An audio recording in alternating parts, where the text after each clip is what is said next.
നമസ്കാരം.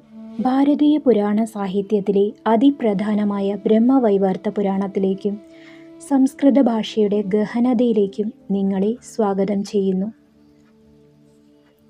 ബ്രഹ്മവൈവർത്ത പുരാണം പ്രധാനമായും ഭഗവാൻ കൃഷ്ണൻ്റെയും രാധയുടെയും ലീലാവിലാസങ്ങളെയും പ്രപഞ്ച സൃഷ്ടിയെയും കേന്ദ്രീകരിച്ചിട്ടുള്ളതാണ്.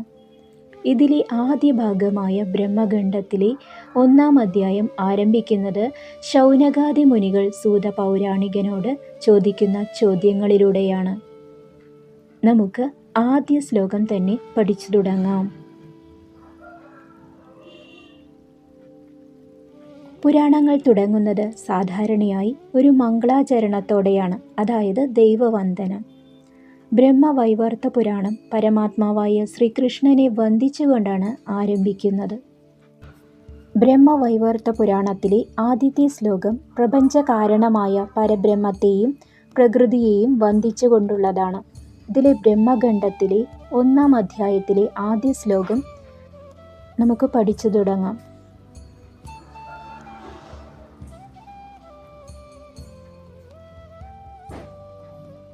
നമസ്തേ ജഗദാമീശ വിശ്വരൂപ നമോസ്തുതേ പുരാണപുരുഷാധ്യക്ഷ പൂർണ്ണബ്രഹ്മൻ നമോസ്തുതേ. നമസ്തേ ജഗദാമീശ, ലോകങ്ങളുടെയെല്ലാം നാഥനായ ഈശനായ അങ്ങയെ ഞാൻ വന്ദിക്കുന്നു. വിശ്വരൂപ നമോസ്തുതേ, ഈ പ്രപഞ്ചം മുഴുവൻ തൻ്റെ രൂപമായി സ്വീകരിച്ച വിശ്വരൂപനായ അങ്ങയ്ക്ക് നമസ്കാരം. പുരാണപുരുഷാധ്യക്ഷ, പുരാണപുരുഷനും ആദിപുരുഷനും സർവ്വതിനും അധ്യക്ഷനുമായവനെ. പൂർണ്ണബ്രഹ്മൻ നമോസ്തുതേ, പരിപൂർണമായ ബ്രഹ്മസ്വരൂപനായിരിക്കുന്ന അങ്ങയ്ക്ക് എൻ്റെ നമസ്കാരം.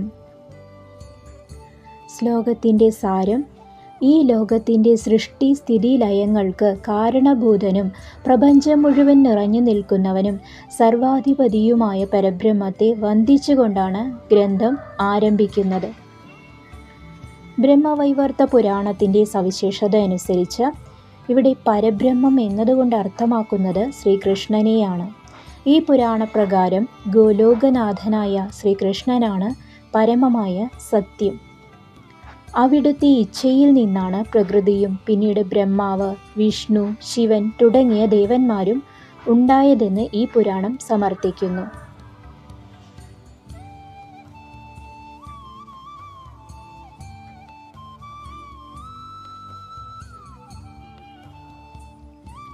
ബ്രഹ്മവൈവർത്ത പുരാണത്തിലെ 1-ാം അധ്യായത്തിലെ 2-ാമത്തെ ശ്ലോകം പ്രപഞ്ച സൃഷ്ടിക്ക് കാരണമായ ആദിപരാശക്തിയെയും പരമാത്മാവിനെയും കൂടുതൽ സ്തുതിക്കുന്ന ഒന്നാണ്.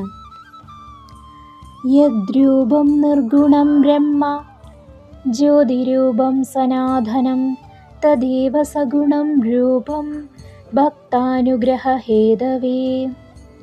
യദ്രൂപം നിർഗുണം ബ്രഹ്മ, ഗുണങ്ങളില്ലാത്ത അഥവാ നിർഗുണമായ ബ്രഹ്മസ്വരൂപം ഏതൊന്നാണോ, ജ്യോതിരൂപം സനാതനം, ശാശ്വതമായ പ്രകാശസ്വരൂപമായി ജ്യോതിസായിരിക്കുന്നത് ഏതൊന്നാണോ, തദ്ദേവ സഗുണം രൂപം, അതുതന്നെയാണ് ഗുണങ്ങളോടുകൂടിയ സഗുണമായ രൂപം കൈക്കൊള്ളുന്നത്.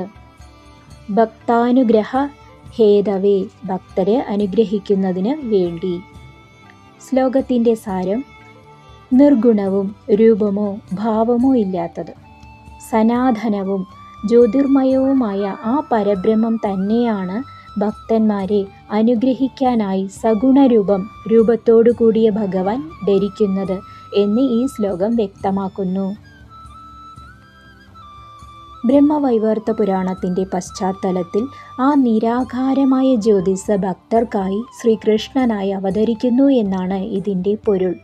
ഈശ്വരൻ ഒരേ സമയം അദൃശ്യമായ ഊർജമായും നിർഗുണം, സ്നേഹിക്കാനും ആരാധിക്കാനും കഴിയുന്ന രൂപമായും സഗുണം നിലകൊള്ളുന്നു എന്ന മഹത്തായ തത്വമാണ് ഇവിടെ വിവരിക്കുന്നത്.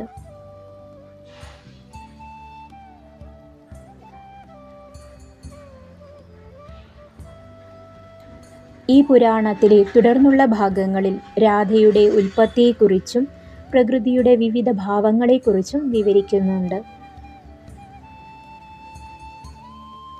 ബ്രഹ്മവൈവർത്ത പുരാണത്തിലെ 1-ാം അധ്യായത്തിലെ 3-ാമത്തെ ശ്ലോകം താഴെ നൽകുന്നു. ഇത് ഭഗവാന്റെ അവതാര ഉദ്ദേശത്തെയും പ്രകൃതിയുമായുള്ള ബന്ധത്തെയും കുറിച്ചുള്ളതാണ്.